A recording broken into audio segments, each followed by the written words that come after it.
Hey guys, this is Kelly. Welcome to my Disney Brain this week. We are certainly glad to have you aboard. We've got a really great show for you guys today. And we ran a little long. Normally we're about an hour or 45 minutes or so, but we visited with a very exciting family, and we're going to continue to have them on in the future. But I wanted to bring this to you in its entirety. So I'm going to kind of bypass the news today and push you guys over to our Facebook page, which is great anyway because there's a lot of good information out there. Check us out at My Disney Brain on all of our social media platforms, IG and Facebook. There's a lot of great news articles that are out there. Also, go to our website at mydisneybrain.com, where you can find a plethora of good information, planning, park updates, and more. So, guys, without further ado, let's jump in. This family, their tag is Road Tripping with the Roots. It's Nicole and Corey. They are awesome folks, and I wanted you to have this conversation in its entirety. So here it is. I hope you enjoy. Make sure you join us next week and have a great week. Thanks.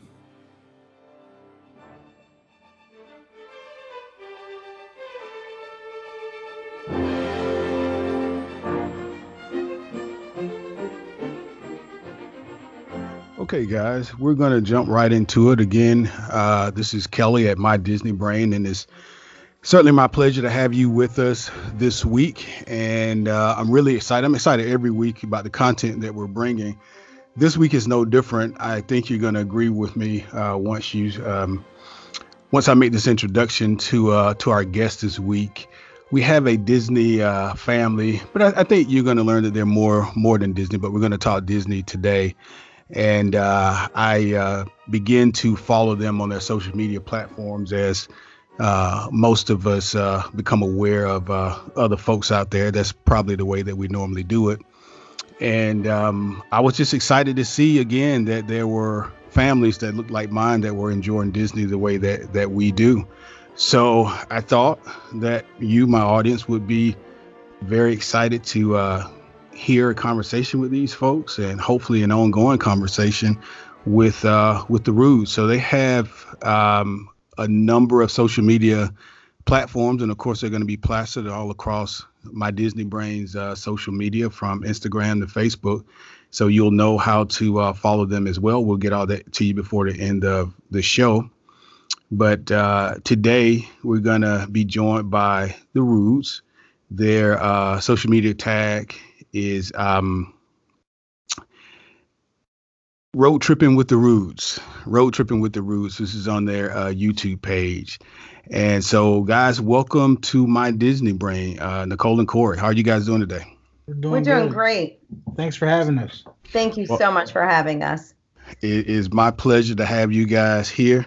And I'm not kidding when I say I'm excited about the conversation, because we've already talked once before, and that conversation went so well. I just couldn't wait to bring the conversation to this platform so the audience can not so much participate, but hear us and be able to join in with the information that we're going to bring to them today. So I just wanted to thank you guys for being a part. And we're just going to kind of jump into, our Q&A, our conversation, and just let's see where it goes. Like I said, the Roots have a couple different social media platforms. I had an opportunity to check out your YouTube page, which is excellent. We're going to talk a little bit about the trip you guys just came off of and really take a deep dive into that, because I'm really curious to know what you guys thought about the cruise that you just took. What are some of the things that you guys did, and maybe some advice for some folks that are looking maybe to do what you guys did in order in terms of taking the cruise. Let's start at the beginning, though, because this is Disney platform, Disney podcast, and we're going to talk Disney here, of course.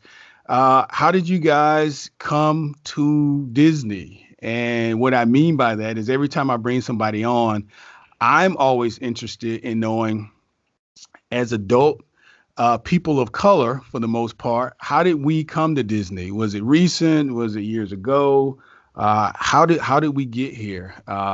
So who came first? Was it Nicole or Corey? One led one to the next. How did you guys come to Disney? You know what? It actually started in our childhood. So we both had two different type of Disney World experiences, but we both really loved it. And for me, I lost my mother at a young age to breast cancer. I was 11, and the Disney movies, seeing families that oftentimes were without the mother, Hmm. I gravitated towards that because I wasn't seeing that a lot around me. Right. Uh, I was the only child I knew that was being raised by her father, and then I was able to tap into Disney and not feel so alone. Right. Um, Corey, you took a few trips, right, when you were younger? Yeah, I took one I think when I was 8, and then another one when I was 11, going on 12, and I don't remember the one when I was 8 too much, but I know the one when I was 11. Hmm. We stayed at, it wasn't Port Orleans at the time; it was called something else, and I can't remember what it was. But we stayed there, and I was able to stay out. And at that time, the pools were open 24 hours, and I was swimming at the pool at the resort. And I just remember being there and having all types of freedom. My parents let me stay out all times of the night because they knew I was safe at the Disney resort. Mm-hmm. So I was swimming in that pool. As soon as we got back from the park, I was in that pool pretty much all night till about 2 in the morning, man. And I was having a blast. So that's Oh, where it started great. for me. And Great. his mom is a Disney person as well. Like if you go back to his family photos, Right. and on our Road Tripping with the Roots Instagram, I think he posts some pictures sometimes. There are some throwbacks of the characters before quite a few upgrades, but I even Right. still Right. have the I have the tickets, the ones yes, that they said never expires. Yeah. It's Yeah. not, Yeah. I still we have have. 3 of them. Yeah, I have 3 of them with like one day left on it. So I'm gonna call Disney out on that and make sure I can cash that one last day in. Yeah.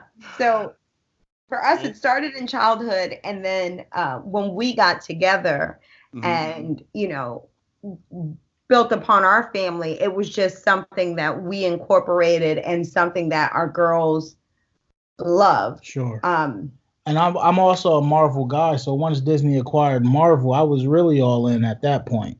and I'm a Yeah. Star Wars person, so yeah. Star Wars and Marvel. So you guys are.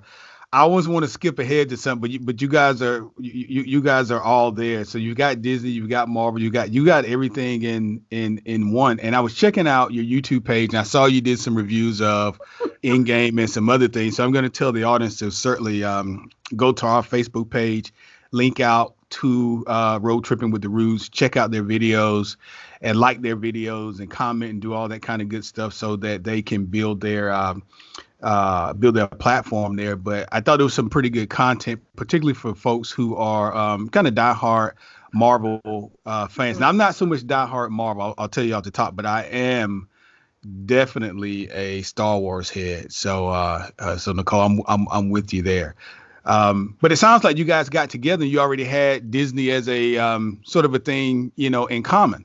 Yes, Yes. absolutely. And then again, when they acquired Marvel, my father was very big on reading and very big on expanding your mind, and one of the easiest or quickest ways for him to engage my older brother and I was through comic books.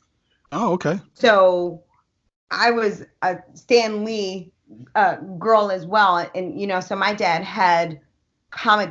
He had a comic book collection from the '60s on, Right. and there were some that were wrapped up that we couldn't touch, but to be able to have some time to read the comics was special for us. And then again, when the Marvel Cinematic Universe came on, Corey and I were all in. Yep. Right. Right. Right. Right. Well, we're going to talk about some other things coming up, and I'm just making a note here because I don't want to jump ahead because I've got some other stuff to ask you. But I'll just tell you, I know you guys have seen the trailers and the commercials for Disney Plus and the Star Wars and stuff. So we're going to talk about that in just a minute. And it made me super hype. I've already signed up. I pre-ordered Disney Plus, the whole 9 yards. But we're going to talk about it. Same Yeah, here. I think we're locked and loaded for what, 2 or 3 years? Yeah, I think it's 2 years. Well, we started talking about Disney Plus on the podcast, man, months ago, and wondering what it was going to look like and what does all this stuff mean. And it's finally coming to shape, and it launches the day before my birthday, so I couldn't be more excited. That's a great present. Yeah, it is. It really is. So let me ask you guys this: in terms of because for me, let me back up just a little bit. One of the things I like to do for the audience in terms of bringing value is I am convinced of 2 things. One, that when I express my love for Disney and Disney parks and pretty much all things Disney, I kind of felt like I can't be the only one. You know, I just felt it like I couldn't be the only one. I've gone to parks for years. And I'm kind of like you guys. I started going. I feel you, Corey. I went really young one time. My mom was able to take us. I don't quite remember even how we got there, quite honestly. I just remember, riding a few rides. Yep. And then I was able to go, maybe 3 times as a kid, a pre-teen teenager. But I always went throughout the years sporadically.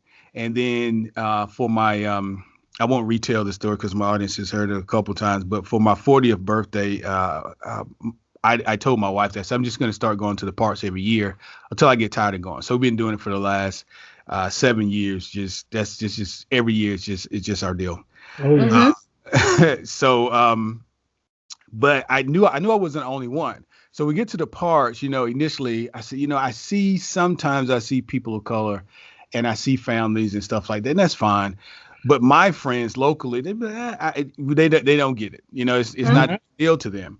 So I was like, well, I don't know, maybe it's not as many as I thought. And then I plugged in on social media and I started following different hashtags and things like that. And all of a sudden, this other world just kind of opened up, and I started seeing folks like yourself. So having said all that, how has this affected your kids, and how does your family run through in terms of Disney? What are your traditions like? What are some things that you do? What are some things you love? And do you share that with other families in common? Do you guys travel to the parks together? Do you have different types of group meets or email trails where you're dealing with other families that look like yours and going back and forth to the park? Are you encouraging other people to go to the parks also? Absolutely. Yeah, I think one, to the question of how does going to the parks affect our daughters? Unfortunately, in today's society, and I won't get too deep, our young boys and girls aren't perceived as innocent, or they're held to a different standard. So sometimes their curiosity is treated almost criminal. Right. And in Disney, our children are allowed to be children. And, Corey being, a dad of a 16-year-old who still enjoys some innocence and some wonder and without judgment. Right. Speaking of that, just this last trip on the cruise, she always brought Lotso with her. She has a Lotso bear. And cool. She forgot Lotso on this last trip, and she was sick about it. Really? She was like, this is the first trip Lotso hasn't made with us, and she was really upset. So that goes to show you, even at 16 years old, you're never too cool. Right. For this. And with us, it's kind of a thing where if you know us, we do Disney. And so it's become a contagious thing. So when you mentioned going to the park every year for your birthday, my cousin, who today is celebrating his 53rd birthday, this is his first time at Disney because he's seen us do it so much. And, I sent him a couple of links and tried to tee him up, get him ready.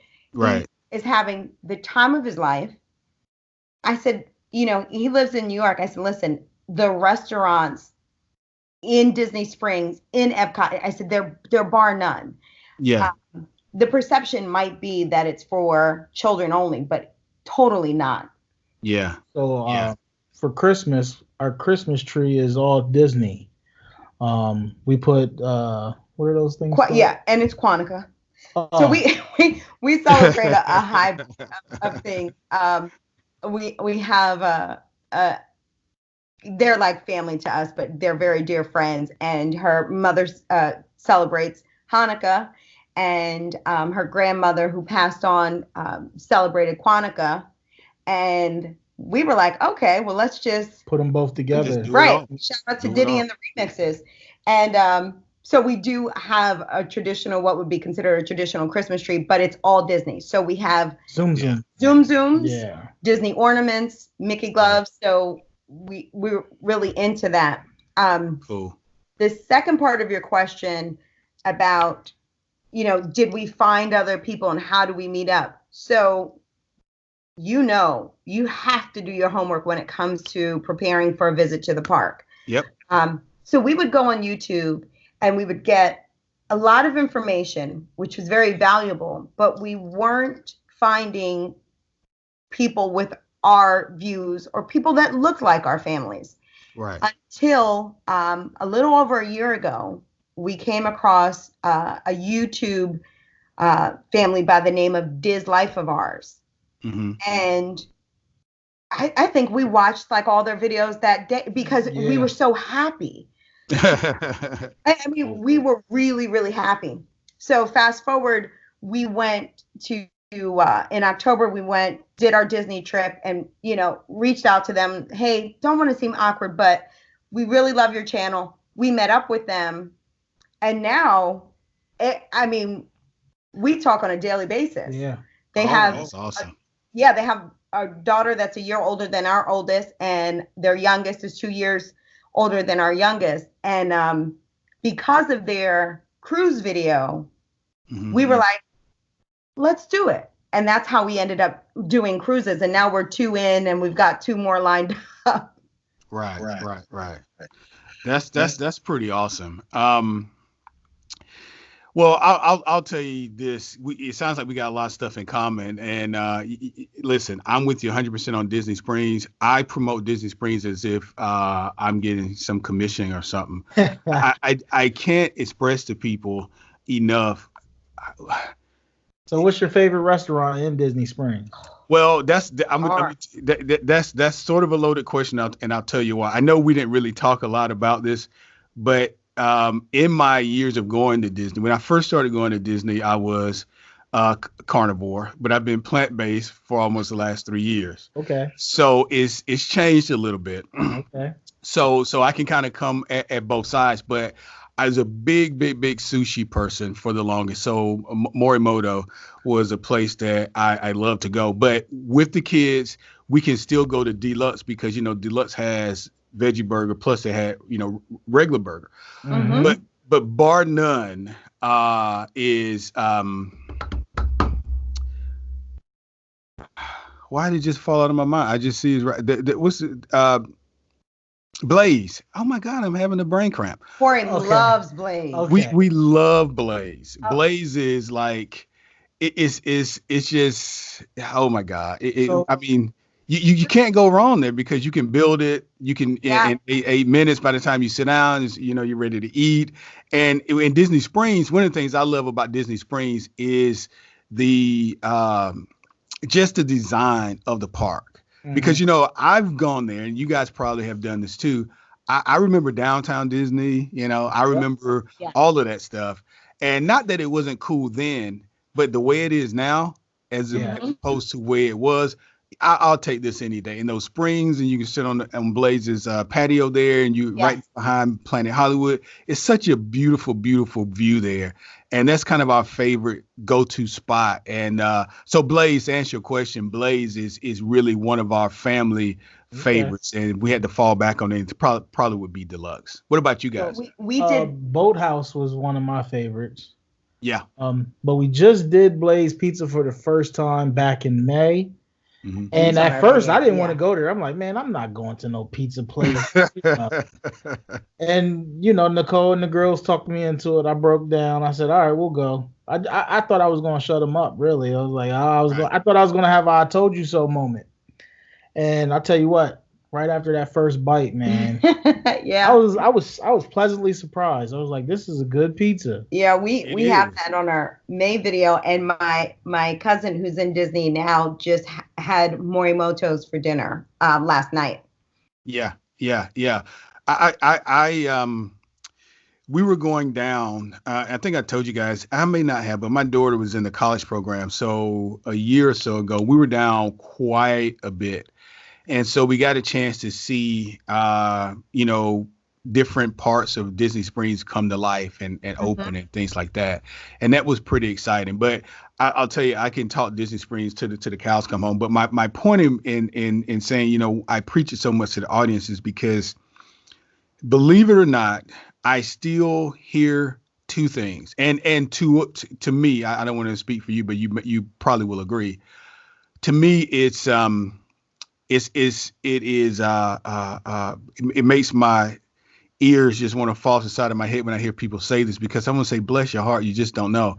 I hear people say two things still. One is like, what is a fast pass? Like, what do you mean I need to get a fast pass? Like, they're literally going to the park and they're on the way and they're like, I don't know. What do you mean fast pass? Oh. And the second thing is they've no idea what Disney Springs is. And I'm like, guys, so there's no charge to park at this place. Yep. And they've been so kind as to build this beautiful garage that shows you where to park. It takes you literally seconds to find a parking space because of the technology. Now, I live in Atlanta, and when I have to travel and go, the airport, I start crossing my fingers off the exit because, Mondays and Fridays, it's oh man. And I'm not talking like you're trying to get a prime spot close to the terminal. Yeah. I'm saying you're out in the economy and you still got to walk a little ways. You're going to be used to work at Atlanta Hearts. Oh, yeah? Yeah. When he was in college, yeah. Well, then it hadn't gotten any better. And you can loop and loop and loop all you want, and until you find a spot that is just what we have to do. Yeah. And so I remember when folks were kind of complaining, why is it taking so long for Disney to complete these garages, et cetera, et cetera. But when it got done, and I said, oh, my God, you can go into this place. It tells you what level to go to. It tells you what aisle to go to. And you're out of just the ease of access. And when you think of a design that they put the customer that far ahead, they had the customer so far ahead in mind, saying, we want people to come. We want it to be easy to get them here. And from the west side where the food trucks are to where all Starbucks and all that stuff on that side, if you take it all the way across past the boathouse, all the way to the other side to Earl of Sandwich, you've got so many different options in terms of cuisine. So it really doesn't matter what you eat or what you don't eat, you're going to find it there. It's impossible not to. It's absolutely impossible not to. So Disney Springs is the one thing we do all the time when we go down. It's really one of my favorite parts of our visit because I just love hanging out at Disney Springs so much. I think, to your point, we love Disney Springs as well. If there are people that don't frequent the parks or don't know much about Disney World, I think that the perception is that it is amusement park fare, and that's not it. If you want a hot dog, yes, you can go to Casey's Corner. But, if you want a great meal, you can go to Tap and Edo, or you can go to La Cellier, which is probably one of our favorites within the park. And then as far as shopping and dining, Disney Springs is bar none. Oh, yeah. Yeah. With the exception of there's one restaurant that we will never go to again in Disney Springs. I don't know if it was because it was late and we were tired and from the day, but T-Rex. Oh, you know what? You didn't even have to say it. I already knew what you were going to say. I said either it's going to be Rainforest Cafe or T-Rex, and I'll tell you why. I think the same company owns them both. Okay. And it's the design of the restaurant. I think it's more of the showy and less of the, good eats. Yeah. Yeah. Because mostly kids want to go in that and that sort of thing. And I've always heard that the service is notoriously slow. Yes, it Yes. is. Yeah, I've always heard that, and for that reason, we've never eaten there. Right. And Oh, it and just, and Well I played. couldn't figure out how many times a meteor was going to hit the place. Well, Oh yeah. my God, that got on my nerves. We went when our youngest Ella was 5, and like within 20 minutes in, she was saturated with the scene. Yeah. She was checked out. So I might have to post that on the video of the lost tapes. I have Yeah, it. that was in the long I just never posted it, man. It was just that bad. so I'm probably dating myself, but it was like I felt like we were in Land of the Lost. And if you watch Land of the Lost now, and oh you yeah, how yeah, when we were little, it looked legit. yeah, But yeah, now we look and laugh. That's what I felt like. Like I was on the set of Land of the Lost. Yeah. yeah. Well, I'll tell you this, and we'll move on to the next set of questions. But for folks that want to go, let's say, and here's how I usually promote it. I say on the front end or the back end, because I usually always tell folks, listen, always have a down day when you go. Either it's before you get started with your trip, the day down, your travel day, or the day before you leave. Have that down day and spend a few hours at Disney Springs, in particular in the evening. And for me, when we go, it's normally around the holidays, so we get to see the Christmas trees. We get to see, if you guys have not been, I heard Corey, you say before how you guys are decorating the Christmas tree at Disney Springs. They have Christmas tree trail, and I can't even express to you how awesome it is, because We gotta check they it out. have a tree for Mickey, they have a tree for Minnie, they have a tree for Donald, they have a Haunted Mansion tree, they have, Epcot tree where the monorail is going to. It's super awesome, and they're playing all of your classic, Disney and classic Christmas music. Snow's falling in the back. They've got a carnival type atmosphere. And the other thing about Disney, outside of what you choose to spend there, it's free. There's no charge to get into Disney Springs. There's no charge to park. Now, I also go to Universal Walk when I'm there. We don't go as much, but they don't let you walk in there for free. And you don't have as much variety, in my opinion, as you do at Disney Springs. So folks that are listening, I can't say enough about Disney Springs. I absolutely love it. They're always adding on. There's always new stuff there. There's entertainment. You can just walk, sit, eat, walk, sit, eat, and you would have had a excellent evening, because there's plenty of entertainment by the water. Every quadrant has different music, different entertainment, and no matter what you like, I'm certain that you're going to find something there that that you're going to really enjoy. Yep. I love their pop-ups. When we went in May, there was actually a Mac Aladdin collaboration pop-up, and it was amazing. Yeah. Immersive, absolutely free, and it was, we do a down day as well, which is, I think, very important. And normally what we do is early day, we'll do Typhoon Lagoon, and then our evening at Disney Springs. Right. So kind of chill out at the wave pool and then do Disney Springs. And it really is one of those hidden gems when it comes to Disney World. It is. And I tell you, I like I said, I can't say enough about it. So guys, if you're listening to this, please take our advice. If you haven't gone, this is something that you will thank us for later. So let's jump back to you guys. Tell us a little bit about traditions. Like, do you guys have any Disney traditions? Anything that you do on or before you go to the parks, while you're at the parks, anything you do throughout the year? I was telling my youngest daughter, what's today? Tuesday, Sunday, they have the, Charlie Brown, the, what is it? The pumpkin, the Great Pumpkin. Yeah. My brother watches this religiously. And I told my daughter, I said, I guarantee you now, I said, if you call your uncle, he's not going to answer the phone. I said, he's watching. this, Charlie Brown. He started when we were kids, he would watch this, and he's watched it every single year his entire life. Yeah. And so that's his deal, though. And so I love the fact that people are passionate about things. So tell me, what are your family traditions when it comes to Disney? We do a countdown. We literally count down the days from our trip, and Halloween is kind of our holiday. Mm-hmm. So most of the time we try to plan our trip around two things: Epcot's Food and Wine and Mickey's Not So Scary.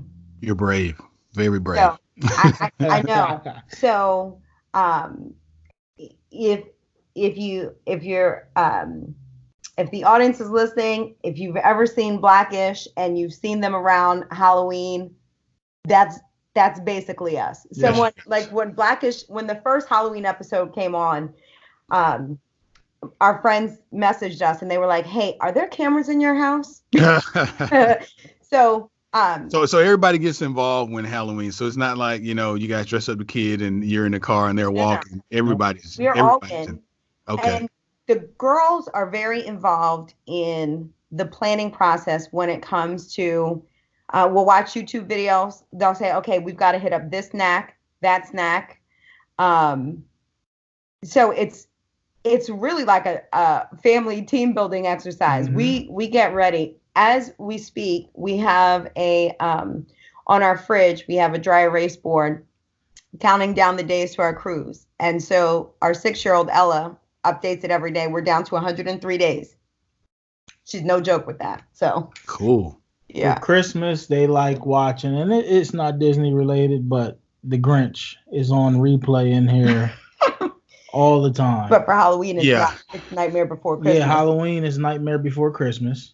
Right. Well, that Grinch is getting a lot of plays. I can watch that throughout the year. There's never a bad time for me to watch anything Christmas related. Yeah. Mm-hmm.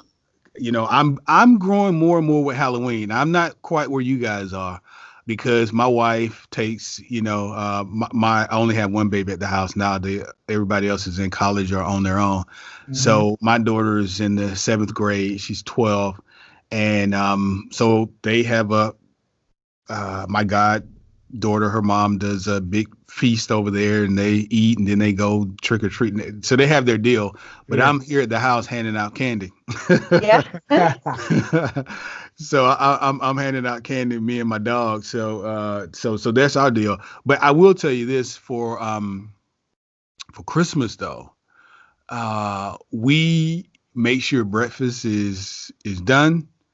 And we make sure gifts are open because at 10 o'clock, Eastern Standard Time, we are watching the Disney Christmas special on ABC. That's one thing we don't play around with. That's kind of like Super Bowl in the house.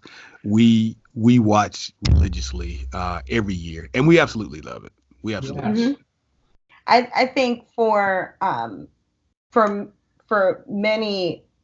I think there are a lot of families that are similar to us that, maybe they had a childhood where their parents had to watch the budget and had to be mindful of things.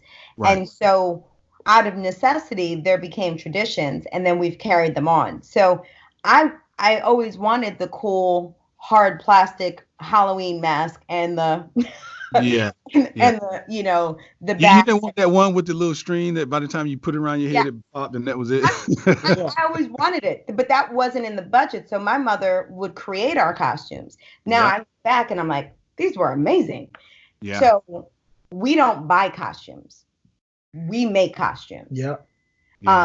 So now it's trendy, right? Now it's a life hack, but before it was a necessity. And for Christmas, too, growing up, there may not be a lot of gifts under the tree. So we had a tradition of decorating the tree and that being kind of a gift. Mm-hmm. And so that's what we carry on here as well. So we take our trees seriously. We take our dressing up seriously. It's a way to kind of express our creativity and Disney bond. Right. You know what I say, the trip is the gift. I know. Yeah. Yeah. Well, you know what? You just made me think of something, Corey, because I'm agreeing with everything Nicole said. I'm over just shaking my head. We are more alike than different, I think, in pigmentation or not. People are people, and if you have a conversation with someone, you will find out you've got more things in common than not. But as it relates to what you guys are talking about with the countdown, I'll tell you real quickly. Fraternity brother of mine, was it last year, year before? I think it was the year before. He came to me because, like, you guys, how you have family friends come to you since they figured out Disney's your thing. A lot of times people will come to me because they know Disney's my thing. If they got questions, they can just come to me and get the information. He hadn't been to the parks before.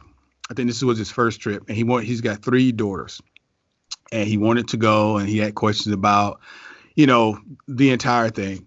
So I spent some time with him and worked through some things, and so he ordered the tickets and everything. When you're staying on property, they send your magic bands and all that jazz. Well, he and his wife did this deal, and I'm sure you guys seen this online because I saw you said your daughter's a big YouTube watcher. Well, you guys are big YouTube watchers also, and so he gets the magic bands in the mail and the welcome and all this other jazz, and they wrap it up as the gift. So when the girls wake up Christmas, they have this, and that's their gift, and they recorded it. It was so well done. I mean, one of the little girls was just brought to tears. But I thought, what a way to deliver that to the kids, because I've seen these videos on YouTube a lot of times where one is just as good as the next, because with kids, it's not staged. Kids usually have this genuine excitement or disdain. They're not going to hide it. They just are kids. And so the excitement and the joy you see when they open up and they realize they're going to Disney World. Now, for these kids, they've never been. They've only seen it on TV. They've only seen Disney Channel, these sorts of things. Yeah. And I mean, the oldest girl was brought to tears. So you made me think of that when you were saying that the trip is the gift, because that's exactly what it was in this case. There were no other gifts under the tree, but this was enough for them, and I think they were very, very satisfied.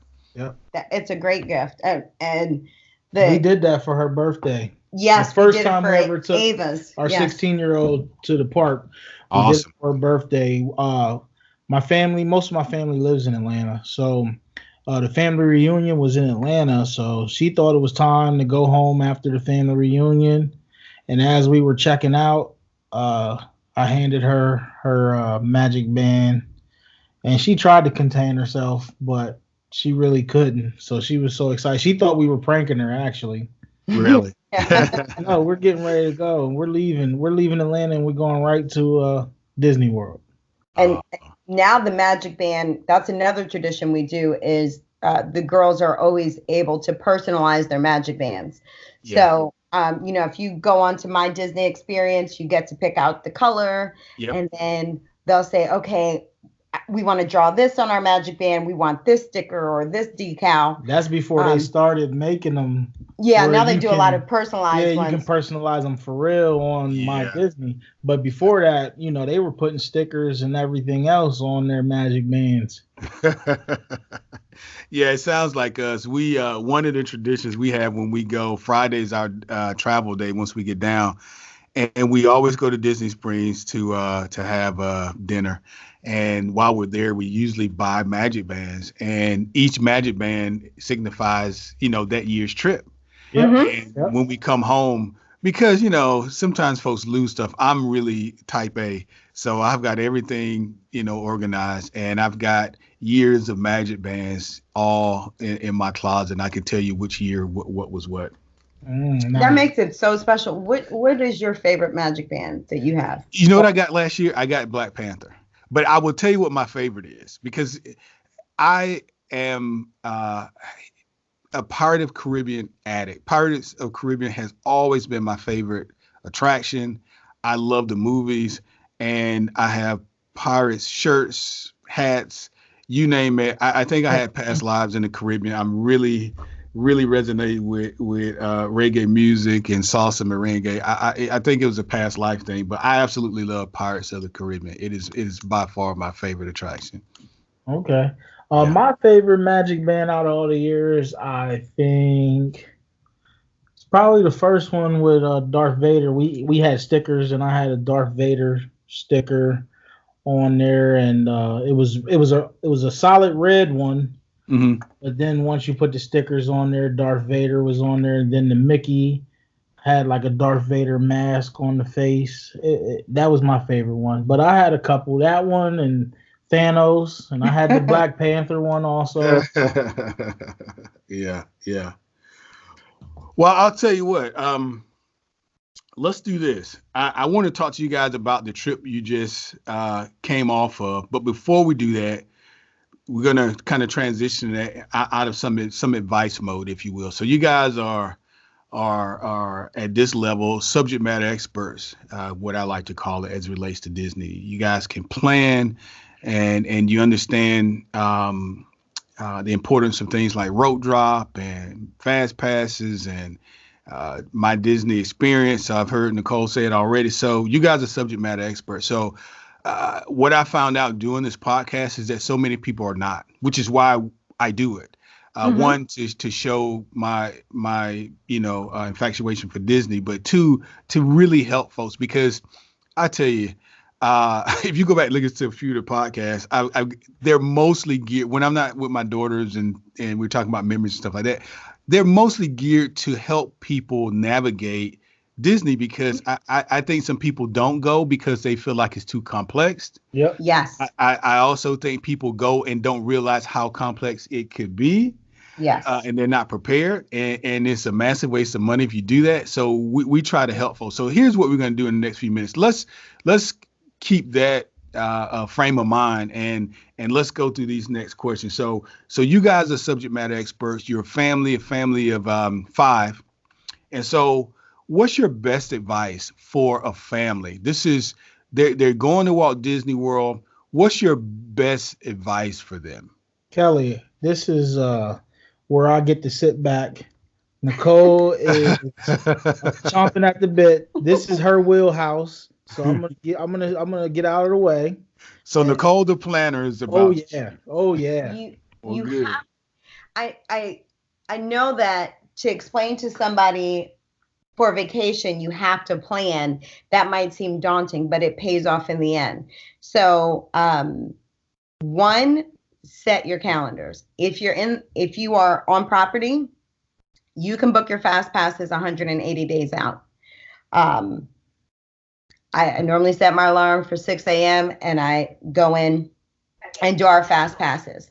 So it's important to map out what you and your family want to do, if you can. And it's just a matter of looking up the information. Try to get free dining or see what promotions are going on. Ella, our youngest, is very big. Well, both of the girls are very big on character meets. Mm-hmm. That would take up your whole day if you're waiting in line for character meets. So what we do is we schedule most of our character dinings. So they get to see the Fab Five. They get to see their princesses. But it's while we're eating, recharging, and getting ready for, the next attraction. Right. And then lastly, I would say, and this is tied to you can't do everything, it's important to take a break from the parks. Yeah. Be it an hour out of the parks or 2 hours out of the parks. If you can swing it, you will have less meltdowns, because we see parents that are there and their children are melting down, and it's you're spending a lot of money, so the parents' expectations are high. If you just go between 3 and 5 back to your hotel, let them take a swim, do a reset, you're refreshed for the night. Yeah. You could literally make it from rope drop to the goodnight kiss if you just take a break in between. Yeah, that's excellent advice. That is absolutely excellent advice. And I agree with you wholeheartedly. We did a podcast dedicated to preparing for the parks, podcast 12, how to prepare, and go to the parks. And also we had another podcast that talked about some things, that we definitely would bring to the park. So if you had to give advice to families, like, is there a thing that you would not go to the parks without? For example, for me, because I'm the person that documents everything. I've got photos and videos of my kids' entire lives and all of our trips and things like that. I know I would not go to the parks without my camera. Is there something that you would just not go to the parks without? Something that you would advise families to make sure that they bring to the parks? I say for me, I would say bring a backpack. That way you can carry your water bottles, Yeah. your fans. We had a little portable fan, just in case people start overheating. Yeah. I also carry my camera, some extra batteries, things like that. But I think having a backpack is key. Yeah. Yeah. Yeah. Yeah. And check out our, what was it, episode? Oh, let me see. Episode, I think it's 9.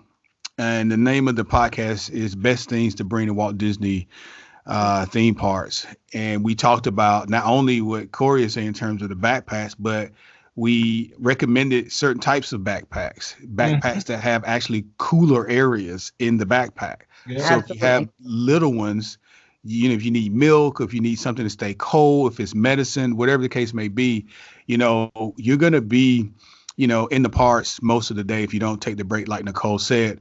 And so you want to make sure that you have everything you need, because the last thing you want to do is get out there and say, oh, man, we left the hand sanitizer. Oh, my goodness, what happened to my, you misplaced your keys. The backpack can hold all of that stuff where you're not sending things down. You got your extra battery that Corey's talking about. Everybody's got their water, their charger cable and things like that. So listen back to that episode, and we think that'll help out a lot. I'm like you guys. I see people in the park sometimes, and I feel a level of sympathy for them because, one, I see people who are not in the best shape. Yeah. And I think, where did you think Florida was? Yeah. I live in Georgia, and the humidity in this state sometimes takes people by surprise. When they get off an airplane, when I see people visit here, work-wise, and they're from the West Coast or from the North, they're like, especially in the summer when it's like August, and normally where they're from is starting to turn cool, but it's like 95, 99 here. And it's a different 99. You guys said you have family, so you know what's going on here. Yeah. But Florida is even worse than that. Yes. So you have to be prepared. And I see people, they have on flip-flops and things like that. Nope. No. And Yeah. oh no. No. Easily, you're This walking be 20 mine. miles. You're Well, walking 20 miles so- a day easily. Absolutely. So this is my essential list. One, in preparation for a trip, at least 2 months out, if you have the traditional American diet and American, sedentary type position or something like that, your family needs to start walking. If it's around the neighborhood, when we took our niece for her 16th birthday, and it was her first time in the parks, and I'd be like, okay, it's time to go for a walk. Yep. And they thought I was crazy until we got to the park. That's one. Two is Crocs and ponchos. And I know people may not be crazy about Crocs, and they're like, I haven't seen a poncho in forever. You'd be surprised how many times we're able to walk on the biggest attractions because everyone else is hovered under a store awning. Yeah. Or left the park, or just ran out. They just left. Here's the thing. It's Florida. The rain is unpredictable. But if you are there for a certain amount of time, you can't let it stop your show. Right. So those things, two things, Crocs and ponchos. And lastly, they still haven't got me on board with the Crocs. I got ponchos, but I don't got no Crocs. Crocs are very comfortable. You can't listen. I don't even care if it's Dapper Day. You cannot think that you're going to make it through the park in heels or anything like that. Lastly, there is an extended period as far as age range in which your child could be in a stroller in Disney. And I get it. So some people might say, okay, well, my son's 3, we don't need a stroller. Pick yourself up an umbrella stroller. Disney World is 3 times the size of Manhattan? To put that in perspective. Yeah, it's a lot for you. It's going to be a lot for your child. We had Ella in a stroller until she was 6. Yeah. Simply because there would be times in which she'd need to relax. I can't expect her to stand the entire Boo to You parade or she something can't like expect that. me to carry her the whole time. Exactly. Well, Nicole, you guys hit the nail on the head, and it sounds like, man, I said they listened to my entire podcast. This is exactly what we were saying, because people don't, yeah, people don't. If you've never been, it's your first time. I don't think people really grasp the size of it. Particularly, see, we drive down, so we have access to our vehicle.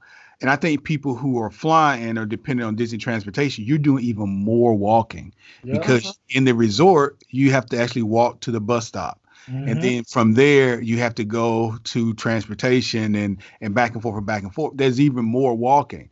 And people don't realize that even when you're not walking, you're standing because there are queues and different things like that. And then there are parades or then there.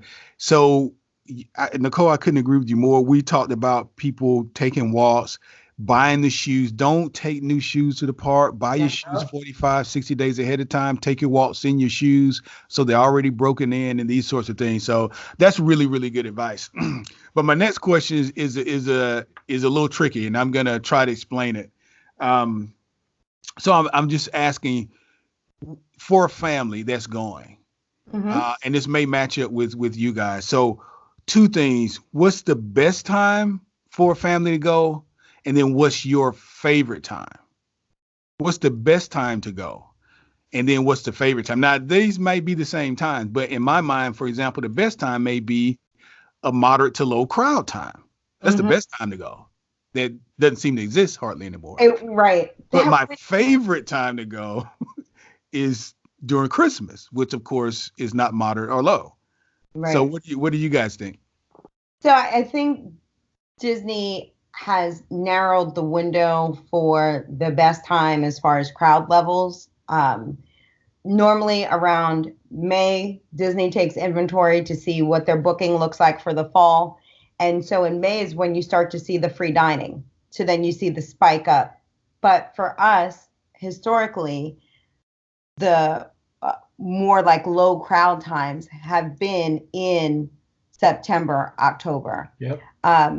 If you have school-age children, and if you guys are teachers, please don't kill the messenger. But if you have school-age children and you can work with the teachers and have them, send off some work, most of the time when we do September or October with the girls, the teachers are actually pro this trip because it's so educational. Mm-hmm. It's not just riding Dumbo. Like Ava, for our last trip when we did Epcot, she came back with new information in regards to Morocco, because every employee in any of those countries is from that country. Oh, yeah. So you get to interview, I had spent a lot of time for work in Canada. So I get to speak with people, and La Cellier, Corey was probably like, okay, Nicole, be quiet. But it was like, I'm speaking to people that, hey, Tim Hortons, blah, blah. So she gets to come back with newfound information. Right. Right. Now, until this year, we would have told you that that's our favorite time of the year as well, because of Food and Wine being amazing, and because of Mickey's Not So Scary. This year, though, we were able to do Flower and Garden. Yeah. In May. Yeah. And what would you say is our favorite time now? I still think, the October time frame, end of September, beginning of October is still our favorite. But May is a close second for sure. Flower and Garden pretty much wowed us for the first time us going there this year. It Yeah. wowed us. Just the food selections also during that time. Yeah, Flower and Garden is really, really nice. Yeah, We were the able to go seafood was last year. beautiful.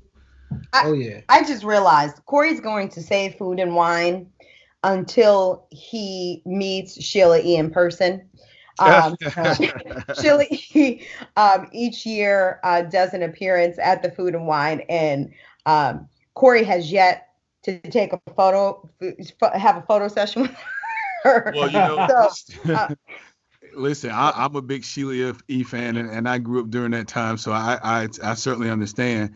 But this year you got more time to do it than any other year because if I remember correctly, when we did that article on the news, I think Food and Wine is running longer this year than it ever has run, and I think it's around 87 days or something like that. It's going to actually run into some of the Christmas holiday setup. It's still going to be going on after Halloween. And this was the longest that they've ever done it. Now, we've not done Food and Wine. We have done the Flower and Garden, and I thought that was really, really nice. I hear a lot of mixed reviews, to be honest with you, about Food and Wine. Some of the behavior and the alcohol is kind of maybe getting a little out of hand with some folks. You've seen some news articles and things on the news of folks getting a little too much to drink at Epcot and then kind of getting in some trouble and jail from the parks and stuff like that. We haven't ran into any of that. Yeah. When we go, but I've heard the same thing. Language and things like that. And I think because we are with the girls, and the Food and Wine crowd is oftentimes an older crowd or more mature crowd, there are rides that we're able to have access to. Oh yeah. So Frozen Ever After. Yep. The lines aren't as crazy because for us. Well, when we do it, we usually do it rope drop, so people's not, really drinking. Right. And I think too for us with having little ones, we don't wait in line for a long time. So once you get to the point where you've been to the park a few times, you can really start to get strategic about what rides you want to hit up and how you want to hit them up. Yep. That's a whole other topic. But I think my crowning moment was when we were able to knock out all of the mountains in less than an hour and a half. Yeah. That's pretty awesome because some people can't walk it that fast. I'll tell you this. That is a topic that I want to bring you guys back because, Nicole, I really think you have some insight that I would love for you to share with the audience in terms of planning. And we just do, planning because a lot of folks either, I don't want to say they don't know how, because as adult people, maybe it's not your favorite thing, or maybe you don't fancy doing it. And then some people like, yourself, Nicole, or even like me, I'm really a type A, and I find a lot of comfort in planning because knowing where I'm going, where I'm staying, what I'm eating, not having to deal with that when I get there is a lot less stressful. So I like to have things planned out. So we'll do a show where we're just talking about planning from top to bottom, from the time you begin to think, hey, I'd like to go here. How do I even start? To your last day at the park and coming back. So I've made a mental note. I really would like to bring you guys back and let's talk through that piece because I think it can really add a lot of value to our listeners. Sure. But I do have I'm sorry, I go ahead. No, I was just saying for sure. I was agreeing with you. Okay, excellent. So let me ask you this because I gave you my favorite. So you have to give me your favorite. So I'm going to ask you for your favorite Walt Disney World theme park, and then, of course, for your favorite attraction. Which ones do you guys love? So it changes from year to year. If you would have asked us 2 years ago, it would have been Animal Kingdom, no doubt. Hands down. But we really now enjoy Epcot. We let our children know that we're global citizens. Right. We are part of that diaspora. So, we've made our mark all over the world. We're not just limited to here. So, not everyone could afford a week in Morocco or Italy but if you can afford Disney and spend some time in all of those places, it's really cool. So yes. Our trip in May when we did Flower and Garden, the girls went around to each country and learned how to say and write their name in those languages. Awesome. That's a good idea. Yeah. So it's so I would say Epcot is our favorite, but Corey, what's your favorite ride? Favorite ride? I guess it would be Everest. Is that what you were thinking? Well, I thought you were going to say Flight of Passage. Flight of Passage is good. It changes, like our the different favorite parks, because Pandora, I almost want to count that as a separate park. Yeah. So, But it's hard to choose. That's a hard question, because although I'm fanatical about pirates, I can be as passionate about. I can't tell you much merchandise I have from Haunted Mansion. It's nostalgia. My wife is like, I don't know why you love this attraction. I said, I don't know either, but I absolutely love it. I have Haunted Mansion CD. I have all the background music. I have the whole 9 yards. But my girls love Animal Kingdom. And just like Corey said, they love Everest. And of course I do as well. So it's a hard question, but I just want to kind of get a feel for what you guys really enjoyed. Let me ask you a question. Mm-hmm. Which Haunted Mansion do you like the best? Disney World or Disneyland? Well, that is a good question. That's a loaded question. It's a loaded. I was going to say, I think you know the answer. Yeah. Disneyland, Pirates, and Haunted Mansion are better. Okay.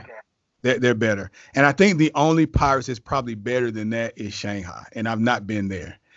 But yes, Disneyland, although smaller, they have certain touches that we don't have in Disney World when they designed the ride. For example, with Pirates, the way the interior is built within that particular ride facility is different than ours, and it gives you a whole different feel for the ride.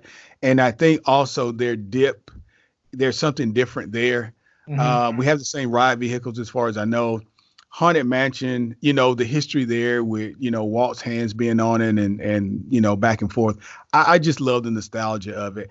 So Disneyland's Haunted Mansion would be my favorite. Okay. I kind of so when you talk about memorabilia and items, I will say this is how deep we are into Disney.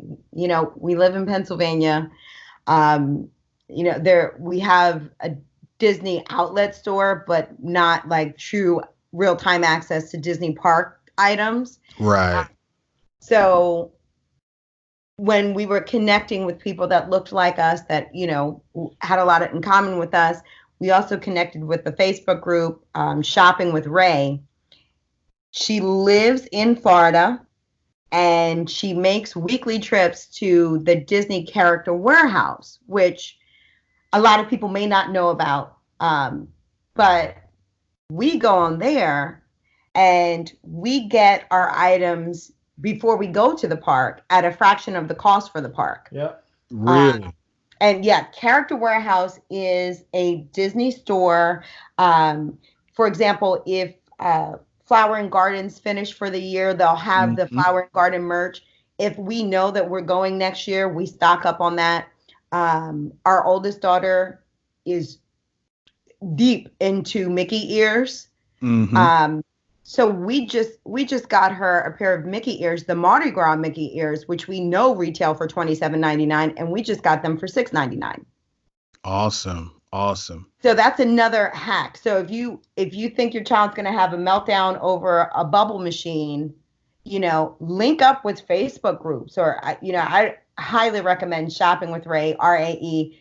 link up with them, put on your wish list, and you're saving money. Yeah. And she So looks like us. okay. So shopping with Ray, she actually, what do you do? Place your order and she goes and gets it for you or whatever? But she also goes and does live videos Mhm. inside of the character warehouse. Right. So, for example, we know that we're going on a Marvel Day at Sea cruise. She was in the store on Saturday. She did a Facebook Live.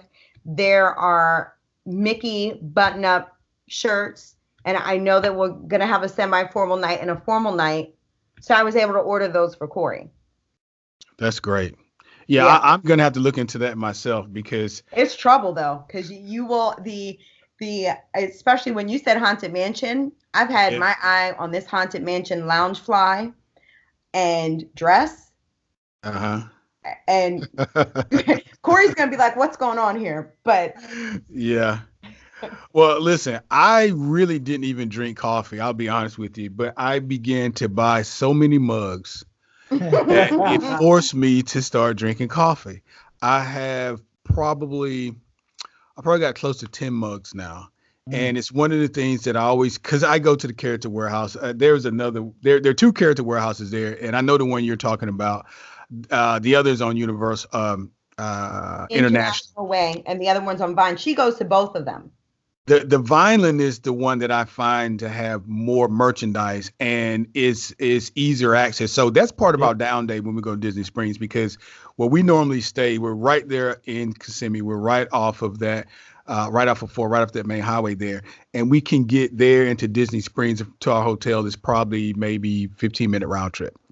So we always go there. But I'll tell you something that happened to me a few years ago, which is why the shopping with Ray is of great interest to me and hopefully to the audience, is that I actually saw a laptop bag there. Mm-hmm. And I said, I'll order it when I get home. I don't know, because I had so much other stuff. I just felt like I'll just get it later or whatever. But when I got back, I was so distraught to realize there's not a phone number that gets you into the store. Like, they don't take inbound calls. No, they do not. They do not. Yeah. And I didn't realize that. And by the time I got back to the parks, of course, no one knew what I was talking about with this laptop bag. And of course, once it hits that store, usually they're not restocking it. And so I really missed that opportunity. So this shopping with Ray, we're gonna have to talk a little bit more about that, and maybe we can put it on our Facebook page for the listeners to be able to take advantage of it as well. But that's certainly something that I'd be very interested in, because that's one of the places I go all the time. We'll just leave it there. Yeah, and people don't know about it. Yeah. And you know, it's a great place, and to be able to have somebody go without you having to go, yeah. Yeah. And again, we did a podcast. We talked about it a little bit before, and I'm trying to remember which podcast it was. It'll come to me in a minute, but we talked about the two outlets, and where we get merchandise from. Only thing I'll say about the International Drive one, and this is something to recall. If you guys been over there, you may agree. It was so difficult to find somewhere to park. Mm-hmm. It was almost to the point where I was like, just forget it. I can't tell you how many times we rode around this mall, and we ended up parking like literally almost like in a field in the back. People were up on the curb. It was crazy. And the thing that I didn't like about it is the malls down there, sometimes they carve out these big prime areas for valet, because they want you to pay to shop there. Mm-hmm. And I'm like, if we're going to shop here, why are you taxing us to come and buy from you? That's another reason why I love Disney Springs so much. Yes. It's free and it's premium and it's right up front. You don't have to walk. You have to drive around. It's something that irks me about paid parking. It just doesn't make sense. And we did a show 2 weeks ago, and we did a news article about Disney. Disney's charging folks to park at some of these resorts, and the park is going up. I said that's not right. Yeah, that one was a hard one for us to swallow. Like, we're staying on property, and you want us to pay for the parking, and if we want to drive to the parks, pay at the park. Yeah. pain point for us. Absolutely. So, but anyway, if you guys are thinking about going, I would definitely go to the Vineland. It was a lot easier to find somewhere to park, and the store seemed bigger, and also I think they had more merchandise. So check it out. So, Corey, Nicole, we've run over time, and I knew we were going to. But what I want to do is two things. One, I want to invite you guys back at any point. And certainly, we've got several topics we can jump into. The planning is something that I would love to go in a little bit more detail that I think will add some definite value to our listeners, for them as they begin to plan and go. Holidays coming up, and I'm certain some folks are going maybe even for the first time. And if you're going to ever need help planning, this is a very courageous time to take your your first trip to the parks. But I think we can help you. It's certainly something that can be done. I've gone to the parks many times during the holidays. I've actually been in the parks on Christmas Day and in the parks Christmas week. And I think we can give you some tips on how to do that and keep your sanity and not spend all your money and these sorts of things. So stay tuned for that. But Corey and Nicole, one of the things that I definitely want to hear about before we sign out is I want to hear about this cruise you guys just came off of, and tell us what ship you guys traveled on and where you went and how the I think it was Castaway Key that you went to. How was all that? Oh yeah, so we took a 7-night Halloween on the High Sea cruise, and we were on the Disney Fantasy. And I'll tell you what, we did the Dream in May, and it was a 3-night cruise. And I'll tell you, your listeners right now, don't do it to yourself. Don't do a 3-night. You're just cheating yourself. Yeah. I mean, it just ain't enough time. The 7-nighter still wasn't enough time, but that's a little better. But we were really apprehensive about doing a cruise. We've never done a cruise, but we heard that once you do a Disney cruise, no other cruises matter. So we were like, oh well, let's do a 3-day just to get our sea legs. Get your feet wet, yeah. But with this 7-day, the interactions are so amazing. Yes. Just to give you some numbers, the max capacity is 4,000. Mm-hmm. We wish that would be the case in Magic Kingdom, right? So the max capacity is 4,000, and the crew member count is about, I think, 1,700. So there's a lot of attention given to you. Mm-hmm. The character interactions, we hopped on an elevator and met Captain Minnie. And awesome. Right. No, she wasn't the captain. Oh, she wasn't the princess? She had her beach clothes on. Oh, she was, okay, Beach Minnie, sorry. And Ella had an entire conversation with her. We're very big on Princess Tiana. Representation matters. Our youngest, on the 7-day cruise, interacted with Tiana 4 times. Great. The last time, Tiana was in the hallway and she said, well, where's Ella? Yeah, she was looking for her. And that night had given Ella a handwritten note. Uh-huh. So you've got insane character interactions. You have a wait staff that's with you the entire time. So no matter where you dine, they're with you. So they know what your children like. They know what they don't like. It's so rewarding to be able to, okay, I can actually dine with my younger child and not have a meltdown. And this particular cruise was a Western Caribbean. So we went to Cozumel, Grand Cayman, Jamaica, and Castaway. Okay. All good places. Oh yeah. Oh, Cozumel was great. The girls, we went to Cocoa Museum, and they had gourmet chocolates. They also got a chance to observe and appreciate the Mexican culture, which, goes well beyond tacos, people. But they were able to do Dias de los Muertos. Right. And, they were able to set up an offering there. Then when we went to Grand Cayman, We did the saltwater forest saltwater forest. So they learned a lot of things about that and iguanas. And Jamaica was amazing. Yeah, Jamaica. You know, Castaway is usually the favorite, Right. but Jamaica was pretty good this time around. Now, what for port did our you call videos. Jamaica? Falmouth. Okay. We ported in Falmouth, but we took a van tour, and the van tour was around Montego Bay. Oh, okay. So we did that, and then Disney's. I mean, he picked us up from the port, you know, and it was through Disney, but they picked us up from the port. So as soon as you get off the ship, you know, the van was there waiting and took us on. He actually took us wherever we asked him to take us. You know, we wanted to get some jerk chicken. Mm-hmm. We wanted to get beef patties. We wanted the official, do all that. We Yeah. wanted the official Jamaican experience, and we were very pleased by that.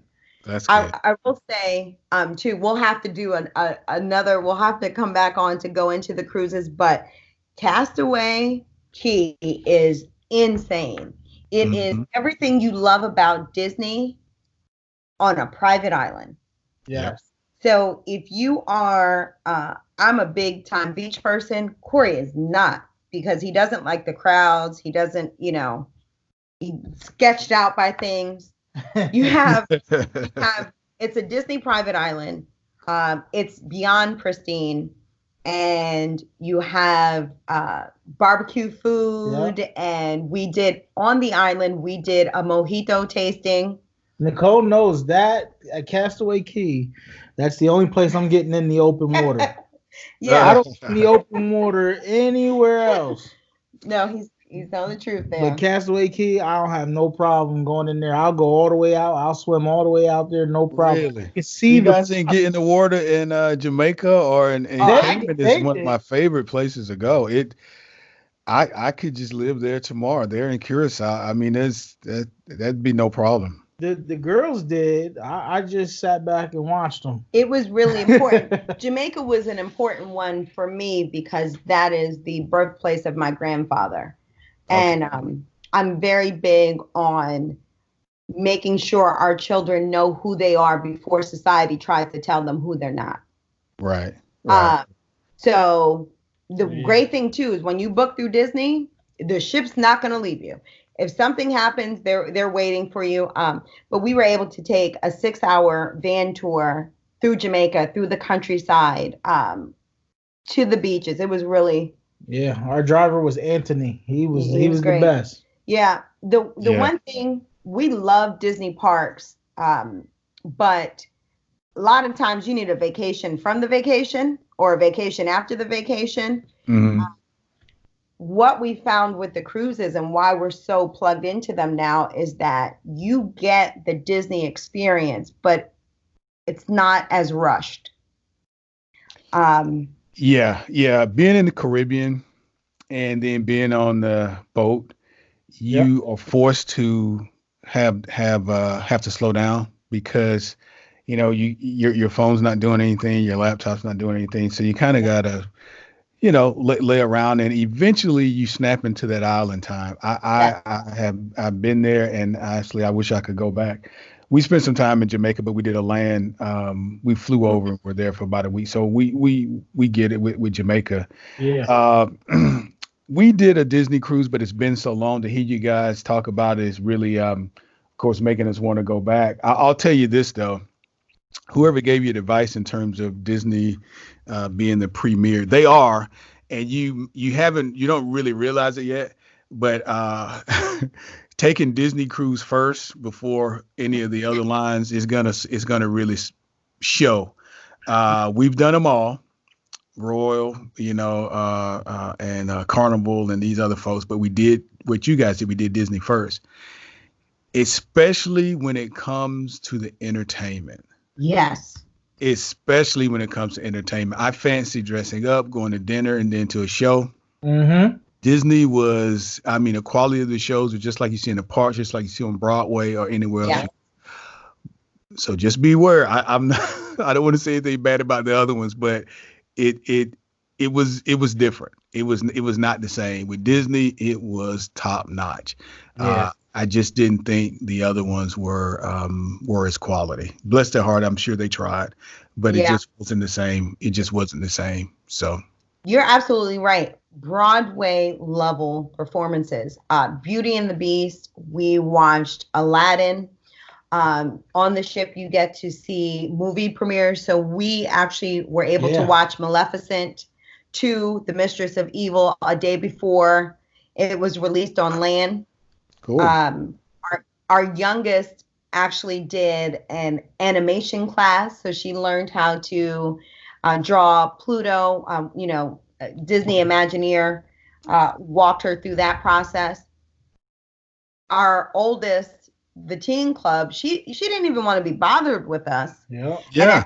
The last day they did a homecoming event for them. So and Corey's favorite part too is, Corey and my girls, is the fact that room service is included. And I have 3 words for you. Unlimited Mickey bars. Oh, Yeah. I thought you were going to say unlimited hot wings. Oh yeah, Corey loved that. Hot wings. Yeah. Well, I tell you what, with unlimited hot wings and Mickey bars, I know you guys got on the track and Yeah. kind of did some exercise during the time. Yeah, and our 6-year-old, ran the 5K on Castaway Key. They actually, you can get off of the ship a little earlier and run the island. Oh, awesome. So I was like, okay, you know what? All right, I'll have a Mickey bar. I know I'm going to do the run. But this was the day after we had went and visited where Usain Bolt went to high school and stuff. So she was feeling herself. She had the Jamaica shorts on. Oh, okay. So she was ready. She was motivated. She was ready. Yeah, in the middle of the run for me, I dipped off to Serenity Bay, which is the adult only section. Yep. And I grabbed an alcoholic beverage. I was out. Yeah, and just relax. Just relax. But it was fun. Well, it sounds like you guys had a fantastic time. There's a lot of meat still on the bone here, guys. I appreciate you taking the time to talk to us and just share. I think from check out the videos. We're going all through them every day. Okay. I'm only on day 1 right now. I just finished day 1, part 2. So well, I'm going to put it on our Facebook page so the audience can link out to that. I'm going to share some clips also through our Instagram platform as well. So listeners will have plenty of links to get to your social platforms there. So keep them coming.